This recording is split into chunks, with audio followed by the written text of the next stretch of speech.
All right, who is here on Jack Albert Evans? Present, Your Honor. Are y'all ready to proceed with the motion to suppress? Defense counsel's ready. Ready. All right, court is calling 2025 CR 0027669 State versus Jack Albert Evans Jr. Can I have parties announced for the record? Renee Munoz on behalf of Mr. Evans. And are you Mr. Evans? Yes. All right, the defense has requested a motion to suppress hearing. And is this a case involving a warrant or not? No, Your Honor. Warrantless detention. All right, State, you may proceed. Officer McFadden. All right, Officer McFadden.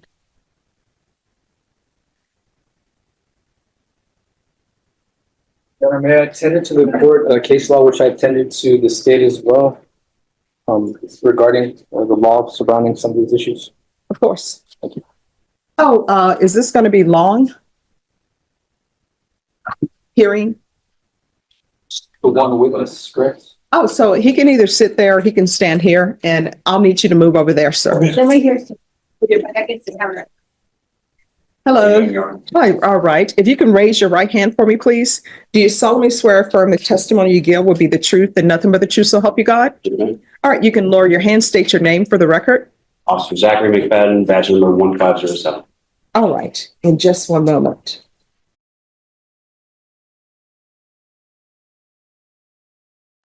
Here you are, don't hold it. Thank you.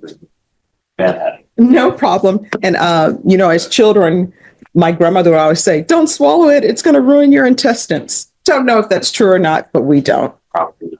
All right. State, your witness. January 12, 2025, at approximately 7:11, you observed a person riding a bicycle on the sidewalk. Yes. And what else did you observe about this bicycle? The time of day was after dark. The individual was wearing dark clothing. He was on a bicycle on a city sidewalk, which is a city ordinance violation, and there was no proper lighting equipment on the bicycle. So it's not just a ordinance violation, but also a safety hazard. What lighting equipment should have been on the bicycle? Should have a headlight and a tail light similar to a regular road traffic vehicle. And did this bicycle have a headlight on it? No, sir. Now, were you partnered with any other personnel? Yes, Officer Brent Vermeulen.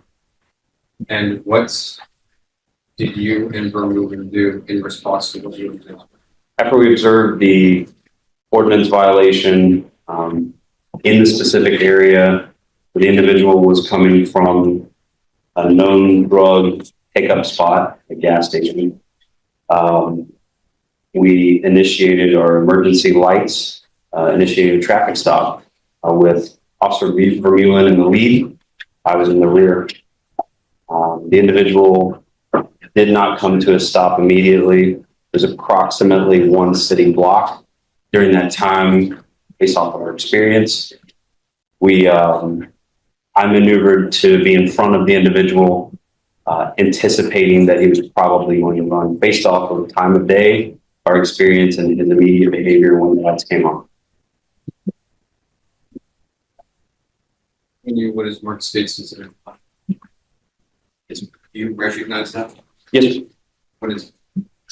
This is a recording of my body-worn camera on the day of the incident. And how do you recognize it? I reviewed it prior to this testimony and signed and dated it. Does that recording have any edits or changes to it from what you experienced on January 11, 2025? No, not that I'm aware of. January 12, 2025. Not that I'm aware of. Now, when you initiated your traffic lights, you stated that the bicycle continued to approximately one city block. Yes, sir. After that, what did you do and what happened? After that, Officer Vermeulen was in the rear. I was in front of the individual. I exited my vehicle and observed the individual to still be straddling the bicycle, which again is one of the more common cues that he's not going to exit the bicycle and he's trying to decide whether he's going to run or he's going to comply. Because it is dark, we have our emergency lights on. He is in dark clothing, and it's common for other vehicle traffic to be blinded by our lights. The last thing I wanted was the individual to flee, and the most likely direction would be into traffic. So for his safety and ours, we did not want to get into a foot chase, and I didn't want him to run into traffic. We detained him with handcuffs quickly. He was detained from the moment the lights came on. We just finalized it. After we detained him with handcuffs, Yeah. I explained the reason for the stop, both of the city ordinance violations, made sure he had a clear understanding of what we were doing and why we were there. Before you explain the reason for the stop, did you take him off the bike? Yes, Did you relocate him? yes, I relocated him to the front of Officer Vermeulen's vehicle for multiple reasons. One, it gives a barrier between him and traffic. Two, it gives a table for us to place items on in case we're going to search. And three, there's multiple cameras, the dash camera, my camera, and my partner camera roll. At this point, did you tell him that he was under arrest? No, we told him that he's being detained for the traffic stop. Did you ask him if he had anything in his pockets or anything on him? Yes, we asked him if he had anything on him, any narcotics. The individual stated he had marijuana in his pocket. And as a result of his admission, did you search him? Yes, we searched incident to the known narcotics in his pocket. What did you find, if any? After that, we located a folded up piece of paper containing a crystal-like substance. It was loose, which is uncommon. It was not sealed up in a baggie.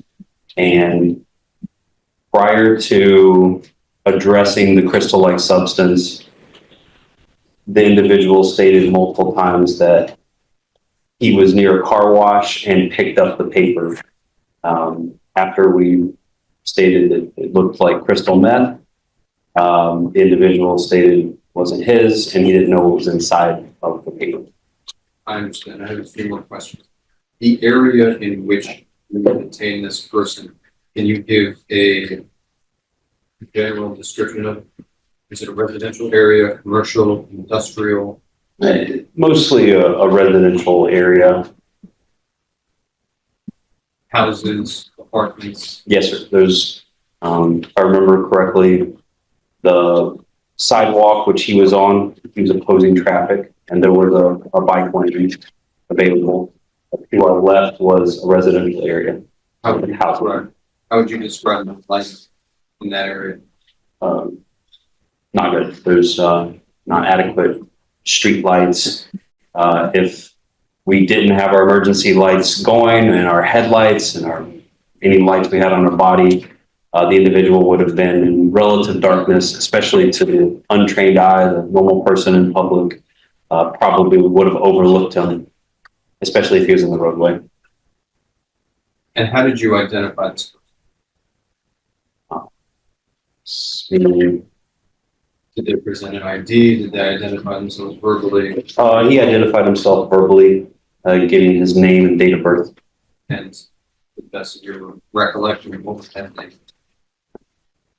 Jack Evans. I don't recall the name. Understood. My last question, when you see Mr. Evans, did you display any of the weapons which you are equipped or any of the compliance measures that you have available? No. We have firearms, both of us have firearms. We have tape, and some officers carry a expandable baton. We displayed none of those and did not feel the need to go to any of those because we used empty open-handed techniques to get him detained. Judge, at this time, State Office Exhibit 1. No Any objection. objection? And counsel, are you going to ask him questions as we watch State's Exhibit 1? Your Honor, I think if the court would just like to view it, we could just view it and then subsequent to the viewing, I can ask him questions. It's very short. All right, well, do you want to ask him questions and then Sure. I will view it and make a ruling on this Yes, Your Honor. probably tomorrow because I'll need a chance to view it and we're in a jury trial. Of course, no problem, Your Honor. But however you all want to do it, if you all want to show it to him now, that can be shown to him now if you want to ask him questions about this. I'm agnostic. Yes, Judge. I think that'd be easier. Oh, thank you. All right, so you'll need to do it from their equipment and broadcast it. Really? You look back and saw me. I didn't know this thing on the list. Wow. You had a caller.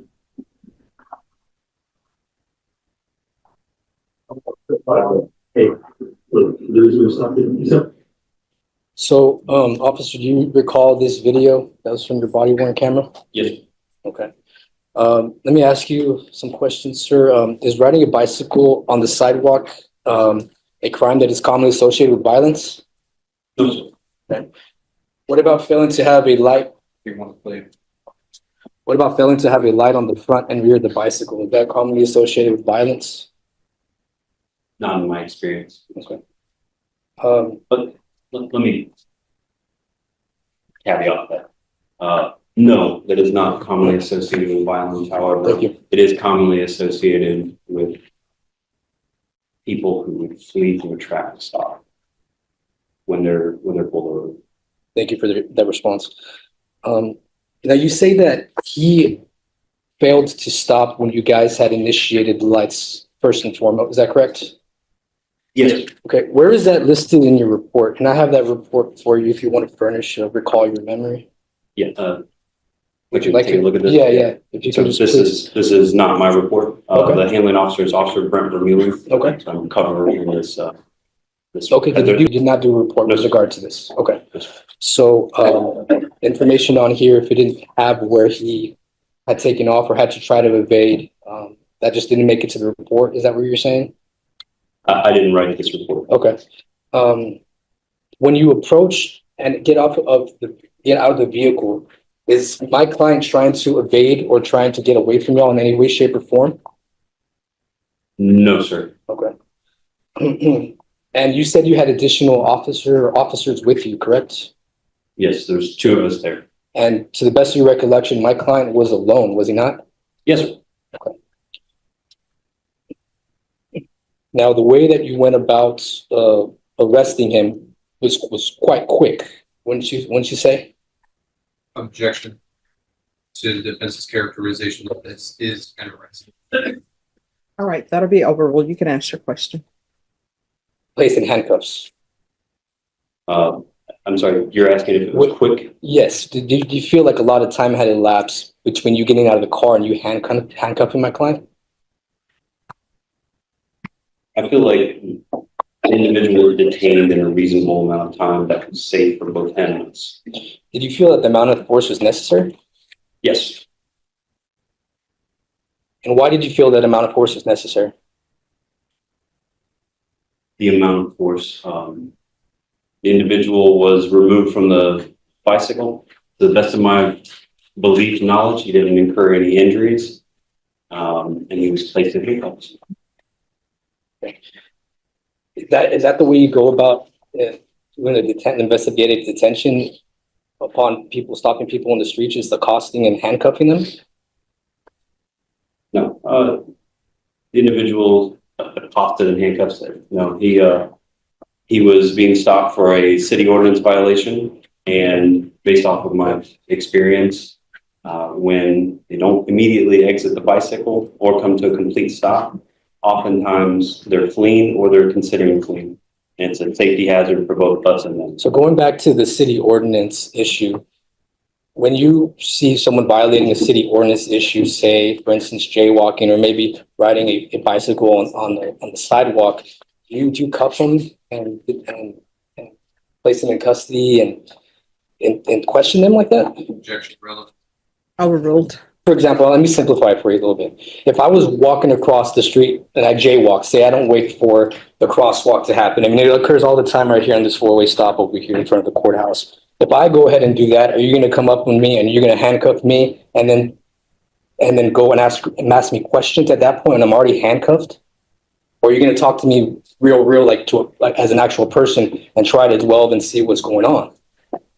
It's all dealt with on a case-by-case basis, sir. And you're indicating the area in front of the courthouse, which is not the area I work. I don't know anything about this area. I'm saying hypothetically, yeah. Hypothetically, I don't work this area and I don't know anything about it. Okay. So I work south and in that area, at the time of day, the location we were at, the area he was leaving, known for narcotics pickups and deals, his behavior, all of it added up to multi-factors to our actions. So you said he was leaving a gas station, right? He's leaving a gas station area. Gas station in the area. So couldn't he have easily just been getting a soda or Absolutely. Or some chips? Absolutely. And you're coupling that with the fact that he was on a bicycle to try to justify the fact that you're just handcuffing him without doing any kind of questioning before that fact? No. The reason that he's being handcuffed is, once again, the length of time it took for him to come to a stop after the emergency lights were activated and him not immediately exiting the bicycle. And you heard in the video that he says he didn't really see you guys. Did you not? In the video, he says, I didn't know what's going on. I didn't see you guys. Maybe possibly he doesn't see at that point, because you're saying this happened, but where is that listed in your report? Again, I didn't write a report. So is it typical? The handling officer wrote the Is it report. typical for you to not write reports when you're going ahead and handcuffing people and asking them questions? For cover officers on most every call, no, they don't write reports. But you're the one that actually handcuffed him, took him off his bike, put him against the car and started questioning him, correct? I'm the one that first made contact with the individual, and both myself and Officer Brent Vermeulen detained him with handcuffs and then began questioning him. So that gets me to another point. You relayed information to the other officer made a report stating all these facts. Is that what you're saying? Or you have no knowledge? No, what I'm saying is that Officer Brent Vermeulen and I were both partnered up at that moment. Okay. And we both initiated a traffic stop together, which is common for officers around the city and other departments to take calls together, make traffic stops together. And at the time that we detained the individual, we started working it from there. But you were the person the officer that got out of the car and then handcuffed, correct? As it appears on the video, it looks like I made contact with him first, but Officer Brent Vermeulen was right behind me. Okay. And who asked the questions of the defendants? Both of us asked questions. Okay. And you didn't feel like the need to do a report just to cover your basis in terms of the handcuffing and the questioning? When it comes to traffic stops that result in an arrest, there's a handling officer and then there's cover officers outside of that.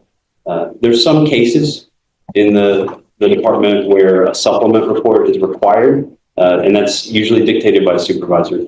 In this case, it's just a simple one officer is handling the report and the other officer is covered for safety. Did you witness my client do a hand-to-hand with anybody? Not that I remember, no, sir. Did you witness him committing any other infraction besides having the city ordinance of having the bicycle on the sidewalk or not having the lights? Did you witness any other kind of criminal infractions? None that are coming to mind right So there were two of your officers and just my client, right? Yes. Couldn't you have requested that he get off of the bike? He gets off of the bike, you're questioning or he's questioning, and then the other officer is maybe keeping an eye out for safety. I mean, couldn't that have happened instead of what happened on the video? What happens commonly in the traffic stops is when we initiate our emergency lights. Most people in society have gone through some form of driving school, driver's ed when they're in high school, and it's covered in that program that people are to pull over. when they're being stopped by the police. And when they don't do that, we at that point start to take guesses as to why. Either they're not seeing us, or they're refusing to pull over, or there's something inhibiting them from understanding the situation. There's all kinds of reasons why he might not pull over. But again, as far as we can tell, since you didn't do a report, it's not documented on your end, and you don't know what the other officer documented on his end, do you?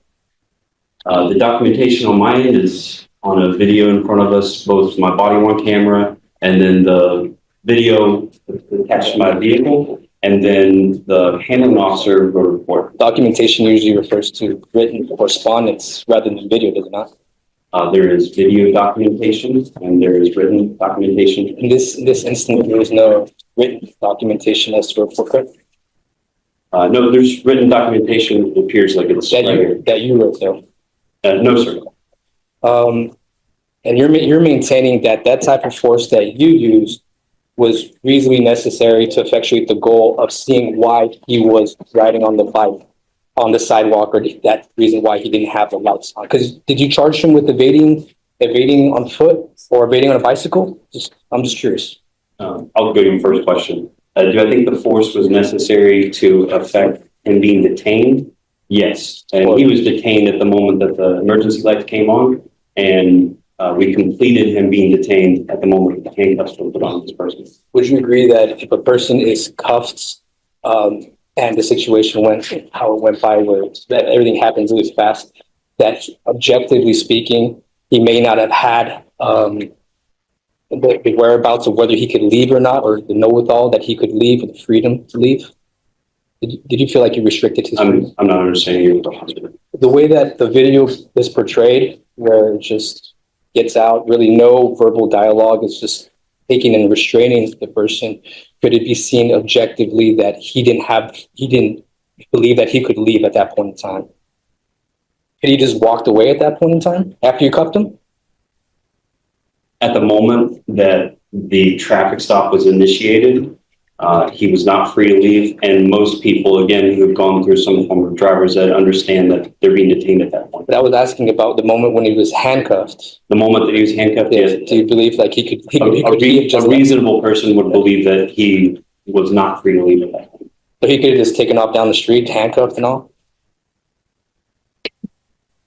Could he have done that? Well, would you guys have allowed him to? If he didn't answer the questions to your liking, he said, no, I just want to go ahead and assert my constitutional rights to not speak to you. I want to go ahead and just walk down the street with, would you guys have talked to him at that point, or would you guys have just continued the way that you guys had continued?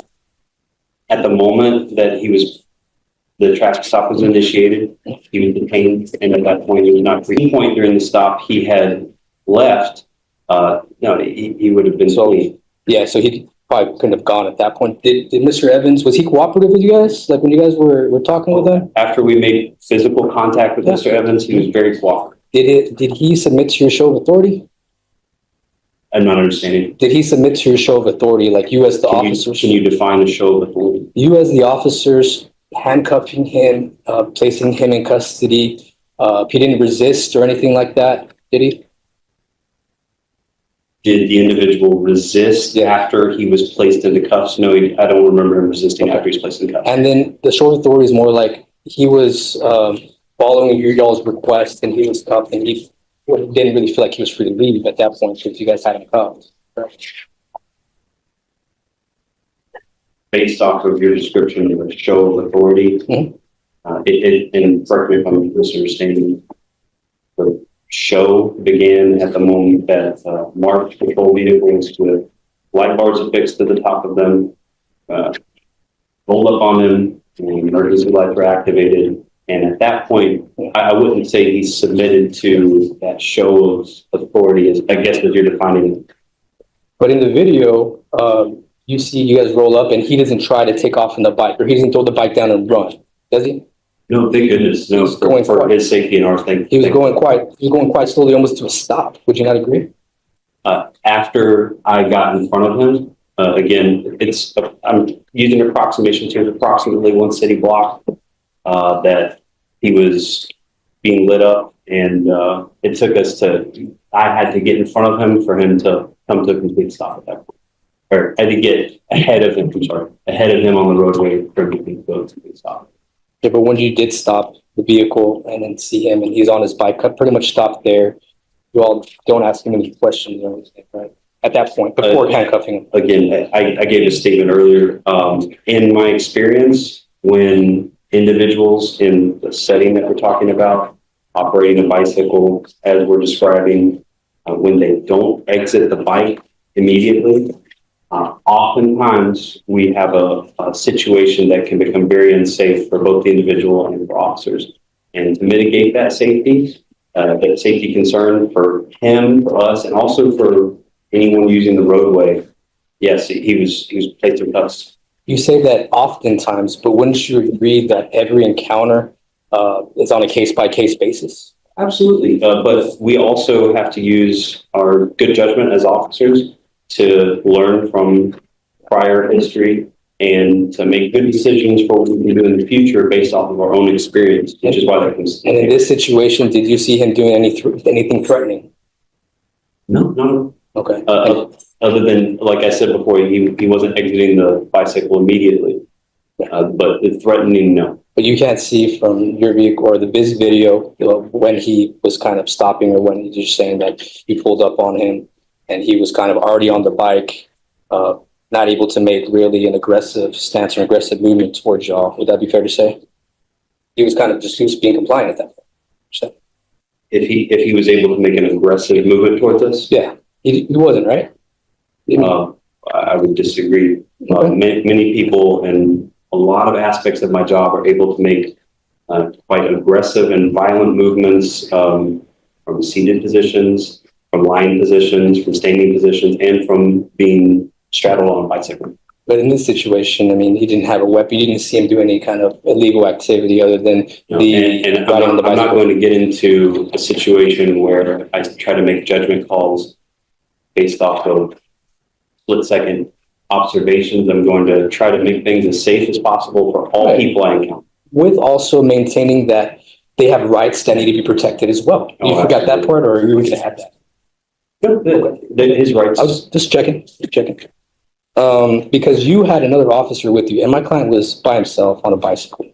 That's what it comes down to, right? So, what was the time frame between you cuffing and handcuffing and taking Mr. Evans to the car and asking him questions? What was that time frame like? Was it a large amount of time? Was it a short amount of time?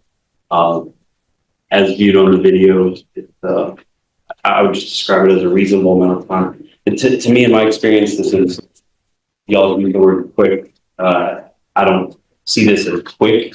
I just see this as a resolve. Do you think it could be resolved in another fashion? It could be resolved in many fashions, just based off of our own observations, what we have in front of us, and based off of his actions, Right. based off other people's actions. Or perhaps communicating with people before such action is taken of a coercive nature to handcuff someone and restrain them of their liberty. Communication could be key, correct? Based off of the video that we all just watched and based off of my memory as well, I advised him to exit the bike multiple times prior to. Okay, well, I must have not have seen that. Let me go ahead and replay the video. Continue playing the video. You said that you asked him multiple times to get off the bike before he got off? So get off the bike, get off the bike. Okay, did you allow him the time to get off the bike, or did you guys just swarm him?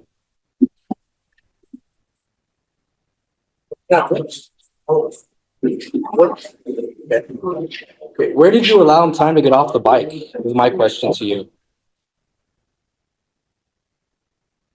During the time that I was saying get off the bike. Get off the bike as you were grabbing him, throwing him off the bike and handcuffing him. Is that what it was? I don't remember throwing him off the bike, and I don't see throwing him off the bike. Okay, well, you grabbed him, tear him off the bike. You could have asked him to step outside of the bike. Sir, you're aware that you're violating a city ordinance. Could you have gone about it that way?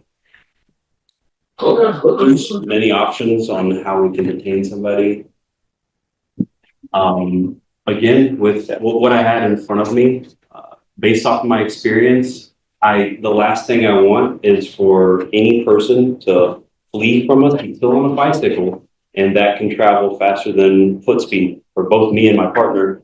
And the last thing I want is for an individual to end up getting hit by a vehicle or to put themselves in a situation where they're going to get hurt or we're going to get hurt. And you reference, you reference detention. Are you aware that if more force is necessary to effectuate the detention, it could turn into a custodial interrogation if questions are asked?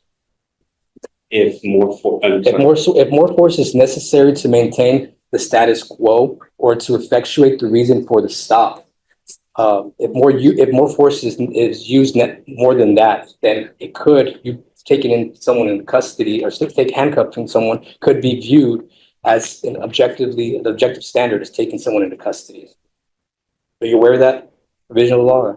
yes, and I don't think that more force than was necessary to affect the detaining of handcuffs was used here. But that's your opinion. That's your subjective opinion, correct? Sure, absolutely, yeah. So once he was taken from the bike and handcuffed, you guys started asking him questions, did you not? After the individual was placed in handcuffs, yes, he was asked questions. Okay. Did you read him his Miranda rights at that point in time? Don't know how deep we got in the video. I don't remember reading his Miranda rights at that moment there. Do you know if the other officer read the Miranda rights? So you're not sure if Miranda rights were ever read in conjunction with the statements he made after he was placed in handcuffs? Right, in conjunction, meaning like what do you say? Like after he was placed in handcuffs and asked questions, you're not sure if he was Mirandized or not? I'm not sure if Mr. Evans was Mirandized at any point. And again, that probably would be useful if there was a report written, but you're saying you never wrote a report, right? Just to clarify. Again, the handling officer wrote the report, and whether he was Mirandized or not is on the handling officer because he's making the arrest. The questions, John? Right, state? You feel, Yes. when you activated the emergency overhead lights on the dual patrol vehicle, did that indicate that you intended to detain a person? Yes. So that is a show of authority. Yes. And did Mr. Evans respond to that show of authority? Mr. Evans' response to the activation of lights was to keep rolling on his bicycle. Thank you. Any further questions? Any further questions? No, from the defense, Judge. All right, is this witness excused? By the state, yes. Yes, Your Honor, from the defense. All right, thank you.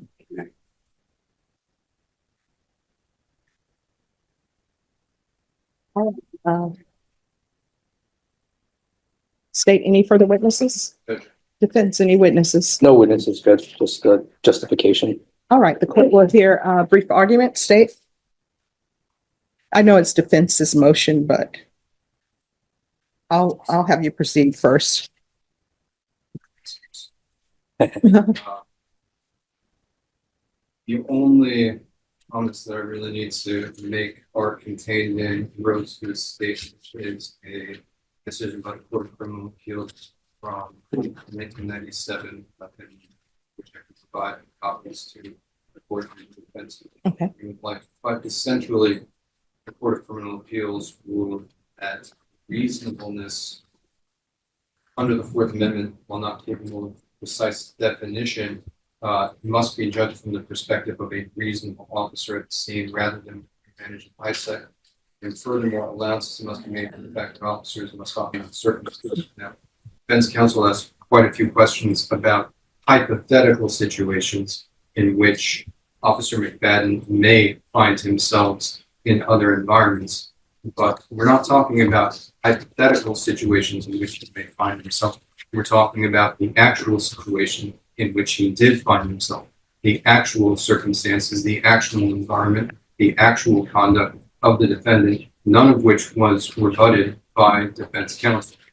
So considering the time of day, the area, Officer McFadden's personal experience on that patrol, the actions of the defendant in response to a show of authority, it is reasonable, it was reasonable for the officers to detain him in handcuffs, given the circumstances. and detaining him in handcuffs was a reasonable use of authority enforced at that time that did not rise to the level of an arrest for which Mr. Evans needed to have the custodial warnings recited to him before his statement, his inculpatory statement, would be admissible in use against him at further proceedings, and as a result of which evidence was discovered. That's all. All right, defense. Thank you, Your Honor. In relation to this matter, Judge, simply, he wasn't charged with anything else. He was not charged with resisting. He was not charged with evading. The reports don't even mention any of this. And he's trying to point to an officer, and the officer may have done it. The officer's not here, and this officer did not do a report. I do have a report here, and there's no mention of any kind of conciseness of what the basis was of them needing to handcuff him. They were two officers there, Judge. You saw my client was not making any further movements. He was not trying to take off on the bike. They grabbed him, immediately placed him into handcuffs. And in my opinion, that amounts to taken into custody because the officers went from 0 to 60 like in 3.2 seconds without the need and basis for. Miranda is there just to safeguard these things about coercive nature of police interactions and a person being informed of their rights before they can actually consent and agree to a search or agree to remain silent. My client was taken, pulled, thrown into the front of the car and was not admonished as to his right to an attorney, his right to remain silent. The officer says that he didn't believe that he could walk away. Being in custody is based upon numerous factors, is based upon the nature of the crime under investigation, which is for an ordinance of riding a bike on the sidewalk. This, in my opinion, was the officers targeting my client because they saw him as an easy target, a way to justify some stops, a way to justify some arrests. The reaction of the suspect can also be determined as to when the officers roll up on him, he doesn't try to take off like I just stated. So there was really no need, in my opinion, for the officers to go about this the way that they did.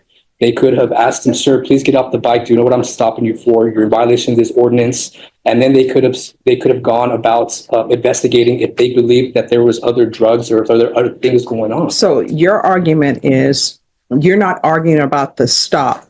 You're arguing about the fact that you're arguing that he was in custody. Yes, Judge. I'm arguing that he was under custodial interrogation. The officer, in my opinion, he did, albeit petty, a reason to stop my client in violation of an ordinance. So we're not attacking or we're not challenging the reasonable suspicion. So you're saying that when you're saying he was taken into custody, that he wasn't Mirandized. And during that time, is that when there was an admission of drug possession? That is correct, Judge. And so you're saying that the statement was not properly obtained and anything else that follows from there should be suppressed. That's exactly right. Okay. Yes. I'm sorry for not clarifying that. First, it's just we're contending that the force utilized exceeds the reasonable force necessary to effectuate the stop and to maintain the status quo. That's the way the courts have held that it can be transformed based upon a totality of circumstances and objective nature about how things were done. And if the way that things were done, the abrasive nature of my client being taken off of the bike, handcuffed, and then questioned without being Mirandized, it's a violation of his due process rights because if he was made aware that, hey, okay, I'm actually cuffed, they're actually looking into me, I need to maybe keep my mouth shut, or maybe I need to have an attorney, he could have made that request, but that was not made available to him. Okay. And all this happened within a span of like 5-10 seconds, as you can see from the video. Okay. I understand both parties' arguments. State, I understand your argument. Defense, I understand your argument. What I will do is I'll review the video, and I'm familiar with both of the case law that you all have presented to the court with Rose and also with your case law, but I still like to reread case law, even though I'm familiar with it. So what I'll do is I'll have you all come back tomorrow.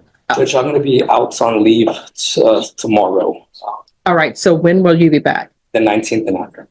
All right. So what I can do is, where are you going to be tomorrow? I'm going to be out of state. Okay. So what I can do, I can do one or two things.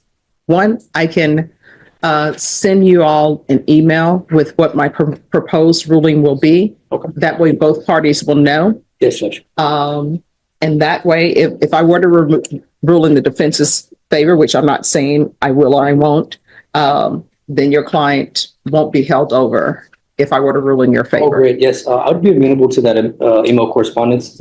It is. If you tell me tomorrow morning that you're going to rule in favor of defense counsel, I'll send a motion to dismiss. Okay. All right. So, and I'll send. Here. All right, so I'll send you all an email to let you know. Okay. I just want to make sure I review the video, review each of your case law again, and then I'll let you all know what my. The hearing focused on whether the officer's actions during a bicycle stop remained a lawful investigative detention or became a custodial interrogation requiring Miranda warnings. The defense argued that once Jack Evans was handcuffed, questioned, and clearly not free to leave, any statements obtained without advising him of his constitutional rights should be suppressed. The prosecution maintained that the use of handcuffs was a reasonable safety measure during a temporary detention and did not automatically transform the stop into an arrest. After reviewing the testimony, body camera evidence, and relevant case law, the judge ultimately granted the motion to suppress, ruling that the challenged statements could not be used as evidence. As a result, the prosecution dismissed the felony charge. This case highlights how courts carefully evaluate the totality of the circumstances, including the level of restraint used during a stop and whether constitutional safeguards were required before questioning. This analysis is based on the courtroom proceedings and should not be interpreted as legal advice or a definitive statement of law.